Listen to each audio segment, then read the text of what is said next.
Jadi itu tadi tips-tips dari TMG yang di-share di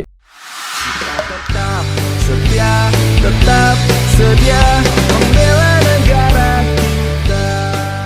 Assalamualaikum warahmatullahi wabarakatuh. Kembali lagi bersama saya Iksan, dan kali ini kita kembali membahas seputar dunia sepak bola. Jadi teman-teman semuanya, kemarin saya baru follow akun Instagram dari TMG ya. Ini akun Instagramnya HRH Crown Prince of Johor, tokoh publik. Official Instagram of HRH Mayor General Tunku Ismail Ibni Sultan Ibrahim, the Crown Prince of Johor. Dan ternyata di follow juga sama Cristiano Ronaldo dan juga Raffi Nagita. Jadi buat teman-teman yang belum tahu ya, Raffi Nagita tuh akun Instagram yang paling banyak followernya di Indonesia, dan juga Cristiano Ronaldo pasti ya paling banyak followernya di dunia teman-teman ya. Makanya keren juga nih TMG ya. Pasti keren lah pemilik klub ya. Sultan lagi kan. Dan follower beliau juga udah banyak banget ya, 5 juta. Jadi kemarin saya lihat instastory-nya cukup menarik, karena di instastory beliau ini beliau berbagi tips dalam mengelola klubnya, tentunya JDT ya. Gimana tips-tipsnya bisa JDT sehebat sekarang, karena kan awalnya dulu kan sebelum menjadi JDT Johor Darul Takzim, di Johor itu kan ada 2 klub ya, seperti yang udah saya bahas dulu ya, Johor FC sama Johor FA. Mereka hanya klub papan tengah gitu loh. Lalu setelah mereka merger di tahun 2013, mereka akhirnya bisa menunjukkan prestasinya mulai 2014 sampai sekarang gitu teman. Jadi di sini beliau berbagi tipsnya, ini di instastory-nya, ini cukup menarik buat saya, makanya saya pengen share ke teman-teman semuanya. Ini kita lihat aja langsung ya. Nah ini yang pertama, beliau menjelaskan ya, JDT FC Johor Darul Takzim Football Club, Country Malaysia, State Johor, nickname Southern Tigers, owner TMG, DNA TMG Johor. Nah itu di garis bawah ya, TMG Johor. Lalu total trofi ada 32, first teamnya ada 19 trofi, dan akademi ada 13 trofi. Jadi totalnya 32 ya. Selanjutnya, what is TMG DNA? Nah itu, from the very beginning the philosophy was based on my character, berdasarkan karakter beliau ya, and what I demand from every single person who works in the club. Berdasarkan karakter beliau dan juga apa yang beliau minta ke setiap orang yang bekerja di klub gitu ya. Quality control from infrastructure till the style of football I want the team to play itu teman-teman. Jadi karakternya ini ya, klub filosofinya dominate, mendominasi ya, never say die, tidak pernah berkata menyerah lah istilahnya gitu ya. Die, mati ya. Determine, disiplin, innovate, dan progress itu teman-teman. Jadi itu TMG DNA ya. Lalu selanjutnya di JDT satu boss only. Nah itu yaitu beliau, saya gitu maksudnya, dari TMG. Saya membuat semua keputusan dan saya bertanggung jawab sepenuhnya atas apa yang berlaku di dalam klub. Dan ini memang penting dalam sebuah apapun lah ya, perusahaan, organisasi atau apapun, memang penting hanya satu pemimpin. Jadi di bawahnya nanti tuh biar nggak bingung gitu loh ngikuti siapa. Kalau hanya satu kan ya ikuti satu perintah itu aja, nggak banyak yang diikuti. Kalau pemimpinnya lebih dari satu, nanti beda pemikiran, harus ikut yang mana ini kan. Nah gitu ya, itu penting menurut saya. Satu bos itu penting menurut saya, karena jadinya satu visi gitu teman-teman ya.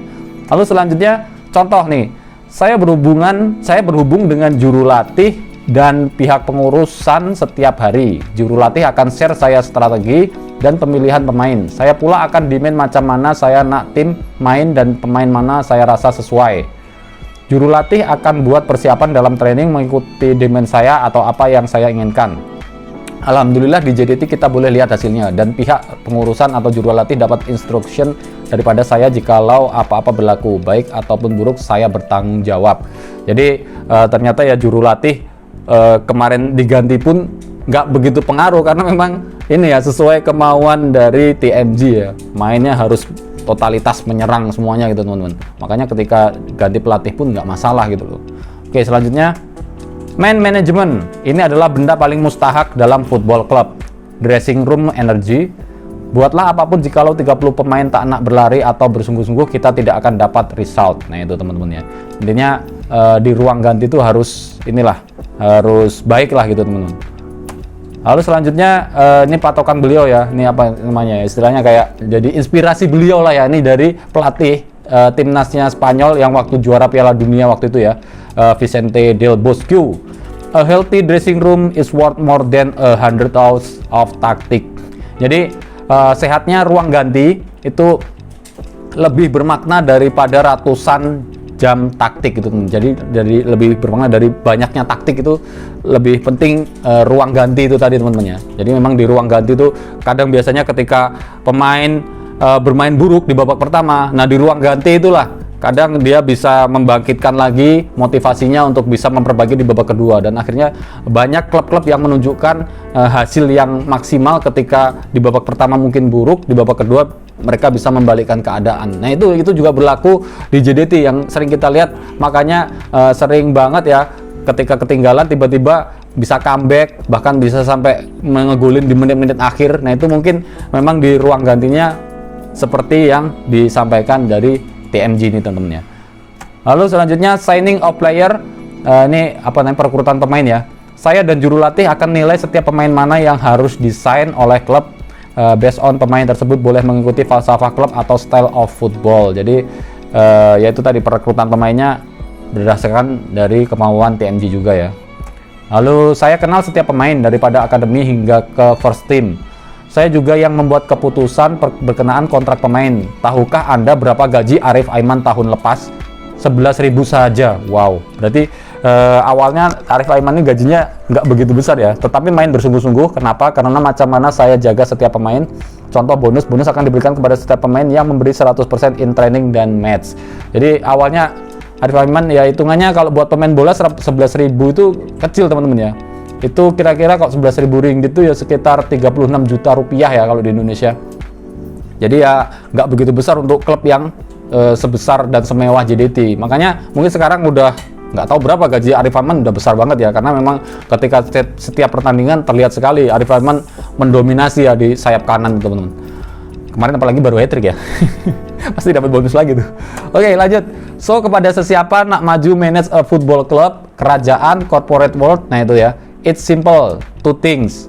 First, knowledge, jadi pertama pengetahuan, and second yang paling mustahak, sikap kemanusiaan. Nah, kemanusiaan bisa diwujudkan dari yang tadi ya, memperlakukan orang-orang di bawahnya itu dengan baik, ya, dengan penghasilan yang cukup, dengan bonus-bonus itu tadi, itu memotivasi pemain juga teman-teman ya. Gaji nggak telat, nah itu itu penting itu ya. Udah habis teman-teman.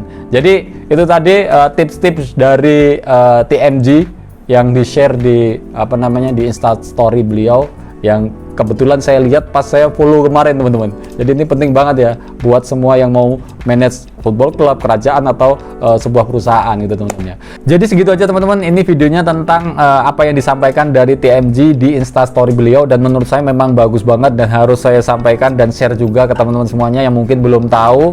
Karena kemarin ada beberapa komen pas awal-awal saya bahas tentang JDT, ada yang minta untuk membahas tentang TMG juga. Nah ini ada hubungannya dengan TMG karena ini buah pemikiran dari beliau gitu teman-teman ya. Oke teman-teman, segitu aja untuk video kali ini. Terima kasih buat teman-teman yang udah selalu nonton video-video saya, dan wassalamualaikum warahmatullahi wabarakatuh. Johor, luaskan kuasamu, luaskan kuasamu. Oke.